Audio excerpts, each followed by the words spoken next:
ঠিক কোন মানুষ কোন বাতিল পন্থীর কাছে মাথা নত করবে না ইনশাআল্লাহ। প্রিয় ভাইরা আমার, আপনারা ইতিমধ্যে উপলক্ষ করেছেন, দেখতে পেয়েছেন এদেশের বড় বড় 5টি বিশ্ববিদ্যালয়ে ছাত্র সংসদ নির্বাচন অনুষ্ঠিত হয়েছে।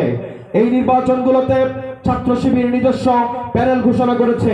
প্যানেল ঘোষণা করার পর থেকে ছাত্র শিবিরের প্যানেলকে পরাজিত করার জন্য তারা দেশি বিদেশি নানান ভুয়া জরিপ সামনে নিয়ে এসেছিল।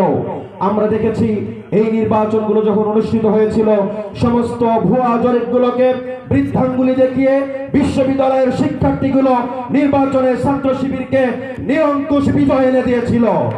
প্রিয় ভাইরা আমার, সমস্ত ভুয়া জরিপকে উপেক্ষা করে এদেশে যেমন ছাত্র শিবির প্রতিটি বিশ্ববিদ্যালয়ের ক্যাম্পাসে বিজয় অর্জন করেছে, আমরা আশা করতে চাই ছাত্র শিবিরকে রক্কাটা বলে, জঙ্গি বলে যেমন দেশ থেকে দমিয়ে রাখা যায়নি, আগামী দিনে দাঁড়িপাল্লার যে গণজোয়ার উঠেছে, এই গণজোয়ারকে রোখার জন্য আমাদের বন্ধুপ্রতিম সংগঠন জামায়াত ইসলামীর বিরুদ্ধে যেভাবে নানান অপপ্রচার এবং মিথ্যাচার করছে, আমরা বলতে চাই তাদের অপপ্রচার, তাদের জান্নাতের টিকিট বেচার যে অপপ্রচার আমাদের উপরে দিচ্ছে, তাদের যে 71-এর ভুয়া রিপোর্ট আমাদের উপরে দিচ্ছে, আমরা বলতে চাই বিশ্ববিদ্যালয়গুলোতে যেভাবে বিপুল ভোটে ছাত্র শিবিরের প্যানেল বিজয় হয়েছে, আগামী দিনে বাংলাদেশে দাঁড়িপাল্লা বিপুল ভোটে জয়ী হয়ে সরকার গঠন করবে ইনশাআল্লাহ।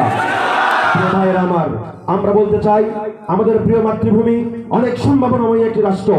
এদেশে যেমন পাহাড়ি সম্পদ রয়েছে, খনিজ সম্পদ রয়েছে, সামুদ্রিক সম্পদ রয়েছে, সমতলের সমুদ্র রয়েছে। আমরা বলতে চাই এই সম্পদগুলোকে যদি নৈতিকতার সঙ্গে সৎভাবে আমরা ইউটিলাইজ করতে পারি, ব্যবহার করতে পারি, এদেশ 5 বছরে দাঁড়িয়ে যাবে ইনশাআল্লাহ। বিগত সময়ে যারা এদেশে শাসন করেছে তারা জনগণের উপরে শোষণ করেছে, এদেশের রাষ্ট্রের ব্যাংকের টাকাগুলো লোড করে লক্ষ লক্ষ কোটি টাকা চুরি করে ডাকাতি করে তারা সুইস ব্যাংকে জমা করেছে। এরকম কিছু ঋণ খেলাপি চোর বাটপারদেরকে তারা নমিনেশন দিয়েছে। আমরা বলতে চাই বাংলাদেশ জামায়াত ইসলামীর 2জন মন্ত্রী মন্ত্রণালয় পরিচালনা করেছেন, যে সময় সেই সমস্ত এমপিদের বিরুদ্ধে চার্জশিট গঠন করা হয়েছিল, সে সময় জামায়াত ইসলামের 2জন মন্ত্রীর বিরুদ্ধে টর্চ লাইট দিয়ে খুঁজে 1 পয়সার কোনো দুর্নীতি পাওয়া যায় নাই।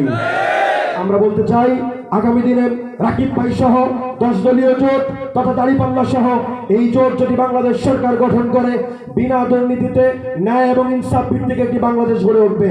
এর জন্য আমি বলতে চাই, আল্লাহ পাক বলেছেন ইল্লা তানফিরু ইউআযিবুকুম আযাবান আলীমান ওয়াস্তাবদিল কওমান গায়রাকুম ওয়ালা তাদুররুহু শাইয়ান আল্লাহু আলা কুল্লি শাইইন কাদির। তোমরা যদি সত্যের জন্য দিনের জন্য বের না হও, তাহলে তোমাদেরকে আযাব দেওয়া হবে এবং তোমাদের উপরে এমন একটি জাতিকে চাপিয়ে দেওয়া হবে যেই জাতি তোমাদের উপরে মাথার উপরে বসে শোষণ করবে, কিন্তু তোমরা তাদের কোনো ক্ষতি করতে পারবে না।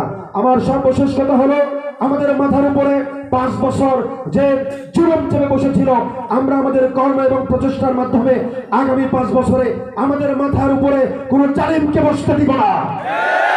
আমার এই আশাবাদ ব্যক্ত করে আমি আমার কথা শেষ করছি। বাংলাদেশ ইসলামী ছাত্র শিবির জিন্দাবাদ, বাংলাদেশ জামায়াত ইসলামী জিন্দাবাদ, ইনকিলাব জিন্দাবাদ। আসসালামু আলাইকুম ওয়া রাহমাতুল্লাহ।